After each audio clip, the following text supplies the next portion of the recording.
各位朋友啊，现在呢，世界各国对于印度的移民、对于印度的签证，这个政策呢是越来越严了。很多的国家呢，基本上对于印度的这种签证已经发放的是非常的严格了，因为很多国家都吃了印度人的亏吧。而且呢，就是说现在呢，中国的那个驻印度的大使在中国大陆的网络上遭受了口诛笔伐，海量的关于他的负面的文章在中国的网络上没有人管啊，所以说我前几天我就判断这个大使徐飞鸿可能很快就会出事了。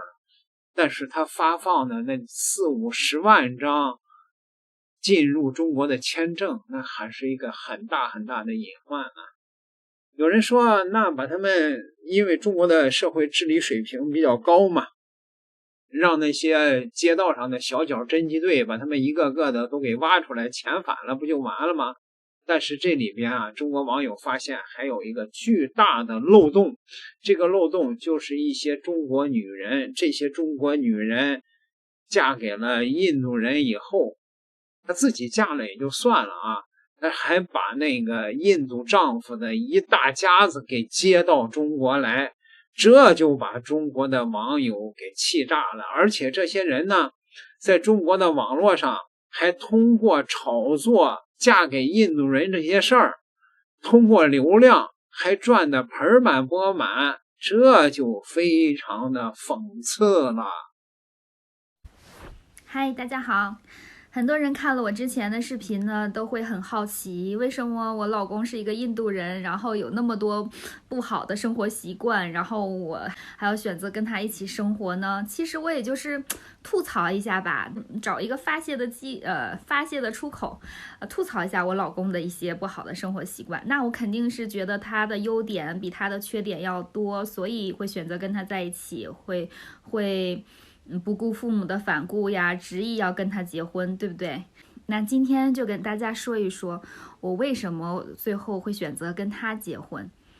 其实我觉得我更多的是嫁的是这个人，而不是他的国家。只是跟这个人结婚了，我当时真的没有考虑他的国籍、他的肤色、他的任何的这一切都不在我的考虑范围之内。开始的时候呢，是觉得他是很风趣幽默的，喜欢听他说话，他说话特别有意思，与众不同，就跟别人不一样。其实我们东北的男人说话很幽默的，但是他的风格是另外一种风格，然后还会说很多浪漫的话，他语言表达能力很强。然后他经常会自己说一些就是诗词啊什么的，像自己写的诗之类的。开始在谈恋爱的时候，每天晚上都会说，就是一听就知道不是说在哪个地方看来的，就是他自己想出来的那些诗啊或者什么的跟我说，然后我就感动得一塌糊涂。我觉得他又有才华，然后又很风趣幽默这样子的。第二点呢，就是他很聪明，真的很聪明，然后很有能力。认识他的人，不管是中国的还是印度的，都会对他的第一印象或者是第一评价都是说他很聪明。然后，我觉得一个从印度的小小的城市出来的，然后能考到尼赫鲁大学这样的学校，然后出来毕业，再到中国工作，他肯定是有自己的过人之处，对不对？尤其是在我去过他的家以后，然后因为他第二次来到我这边来找我之后，他就说，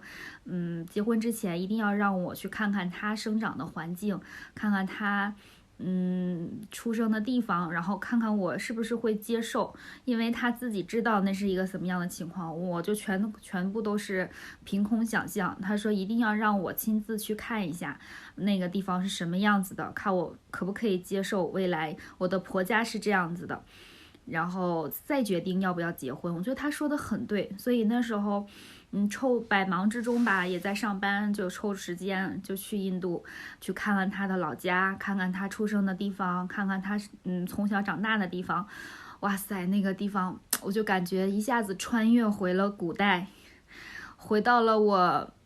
爷爷那一辈，都不是我的小时候的年代，就是爷爷那一辈的年代用的东西呀，然后生活环境呀，还有什么，就是我完全想象不到的东西。他小时候住的床，他都没有自己的睡觉的地方，然后他出生的地方，然后还有什么，特别特别特别苦的孩子，知道吗？而且，但是他虽然是那种那么苦的环境下，我们现在来看是很苦的环境下长大的，但是他其实他的性格完全没有受那方面的影响，他自己又很乐观向上，我就觉得太不容易了，他真的很不容易，很了不起。看到他小的时候生活那么苦的条件，到今天我就觉得好心疼他呀，特别特别心疼他。那些东西是我现在想都不敢想象的东西，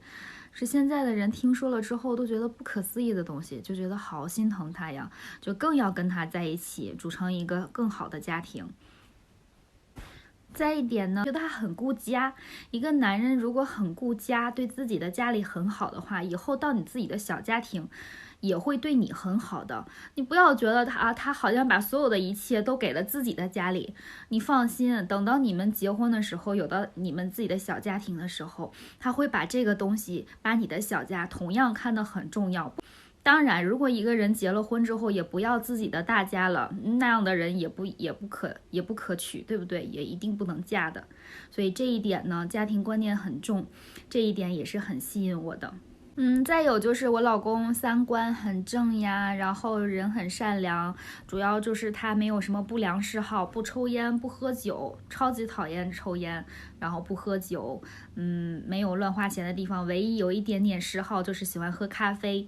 这些我觉得还是一个很好的生活习惯，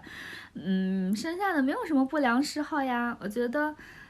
然后他又很节约，就是节约粮食，节约任何的东西。虽然他有点过分节约，有一些时候他有点过分节约，但是节约总比浪费强吧。就是我跟他结了婚以后这么多年，我现在也开始不浪费粮食了。我觉得这是一个特别好的习惯，就不要浪费粮食，不要浪费任何的东西，真的是一个很好的生活习惯。最重要的一点呢，就是他很坚持我们之间的感情，他比我更要坚持。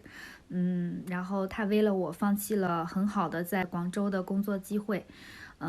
然后我说你放弃了这个机会不好，有点可惜啊。然后他一直都说，我现在钱是赚不完的，我现在最重要的目的是要成家。但是别人不都是说先立业后成家吗？然后他就觉得一定要先成家后立业，钱是永远都赚不完的，但是老婆只有一个，就是先把老婆娶到手，然后有家了再慢慢好好的赚钱。他为我放弃了很多机会。我父母最后跟他谈判的条件就是他一定要留在中国，不可以去把我带到印度去。这一点呢，他开始不太同意，所以也就又僵持到第3年吧。最后他同意了，就是要为了我留在中国。放弃了很多在印度很好的机会。虽然在中国我们的生活环境啊、生活水平啊什么的这些都很好，但是以他的能力、他的大学、以他的专业，在印度是很好找工作的，而且地位都会很高的。但是他为了我，他也放弃了在广州的机会。当时他为我留在了沈阳，他觉得自己也对自己很有信心吧，他觉得自己在哪个城市都可以赚钱。这些东西都很让我感动，就是我觉得他是对我很认真的一个人。而且中间就是有一次我们2年多的时候吵架了，很严重的一次，我就不想再跟他继续了，就分手了。我完全就不理他了，就觉得要跟他分手了，要跟他断掉了，就不要再继续了。然后然后他意识到我是真的生气了，然后真的要跟他分手的时候，他就来中国了，大老远从印度来中国了，然后来挽救我们的感情。其实就这一点也打动了我父母。我妈妈就觉得吵架的时候要来中国，说来就来了，而且就因为我要跟他分手了，然后他说来就来了。这一点我妈妈就觉得不是一般的人可以做到的。我跟他结婚的时候呢，我我自己也知道他有什么缺点，我知道他上述的一些吐槽的点，然后我也知道他有哪些不好的东西，我也很清楚的知道他哪些是好的东西。我妈妈就觉得看了这么多年，她觉得我是认真的，我不是就是随便的头脑盲目谈恋爱，头脑盲目什么都不考虑，什么都看不见，盲目的就要跟他结婚。她发现我知道他身上有哪些缺点，我知道他这些问题，她觉得我是考虑清楚的，所以最后我父母也同意了我跟他结婚，就是这样子。就这么简单，就是看清了我们2个人的感情真的是认真的，所以我父母也就同意了。当然我绝对不是说我在这边就是光宗耀祖啊，嫁给外国人，然后我扬眉吐气啦，我在炫耀什么的。我真的觉得就是我只是跟一个普通的这个人叫 Aryan 跟他结婚了，跟他什么国籍，跟他什么东西我都当时没有考虑。当然结婚以后矛盾会很多，有一句话说的很好，我觉得用我老公身上很对，就是我老公的缺点呢像星星一样多，然后优点呢像太阳一样少。但是呢，优点出来之后，星星就看不见了，缺点就都看不见了。这一点我觉得蛮好的，我觉得我老公就是这样子的。当然，平时生活当中的一些不好的生活习惯还不让我吐槽一下嘛，那个发泄一下，对不对？但是生活还要继续呀，然后他的习惯也在慢慢改变呢，这不是很好吗？而且他也足够有能力来影响我，能让我成为更好的自己吧。当然吵架也是吵架的，也是会吵架的。每次吵架的时候，无论怎么样，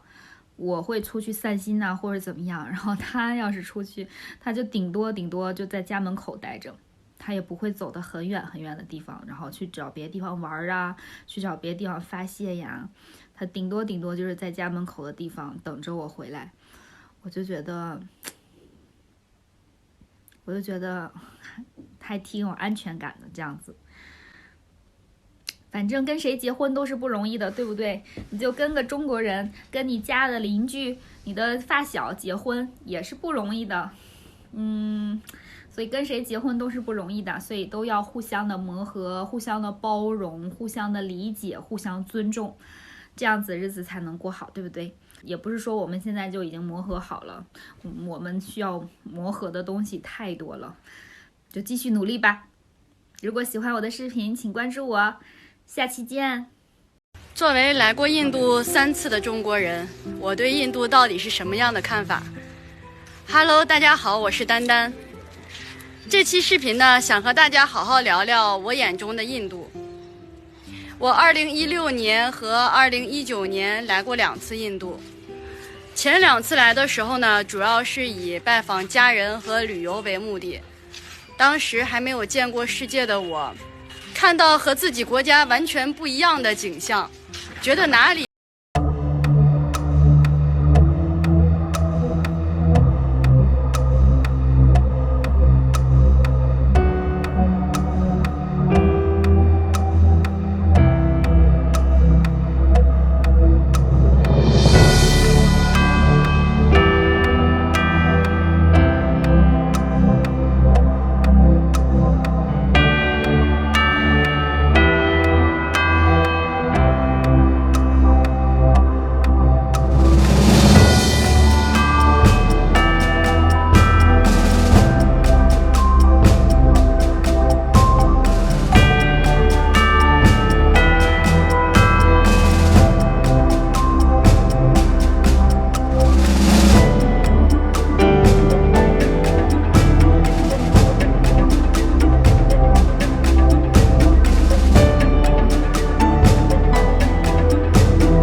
出来旅游除了逛那就是吃了。关于印度的美食，大家可能并不陌生，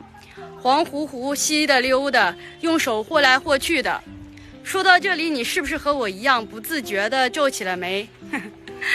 其实啊，作为地道的东北人，我是比较喜欢吃那种干巴巴的菜，尤其是炒菜，